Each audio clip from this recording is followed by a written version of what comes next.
যদি বাংলাদেশ সরকার বিশেষ ফ্লাইটের ব্যবস্থা করে ফিলিস্তিনে আমাদের বাংলাদেশি ভাই ও বোনদেরকে যুদ্ধ করতে যাওয়ার সুযোগ দেয়, কে কে আমরা রাজি? হাত তুলে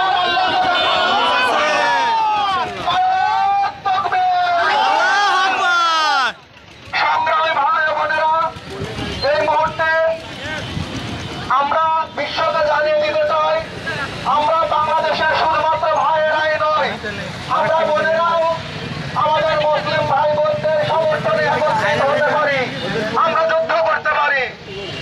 তারই পরিপ্রেক্ষিতে আমি কিছু কথা বলার জন্য অনুরোধ জানাচ্ছি বৈষম্য বিরোধী ছাত্র আন্দোলন চুয়াডাঙ্গা সদর উপজেলার মুখপাত্র আজম হাবিবা শিমু আপুকে কিছু কথা বলার জন্য বিশেষভাবে অনুরোধ জানাচ্ছি। লং ভিডিওটা করে নিয়ে ভাই, ভালো আছেন?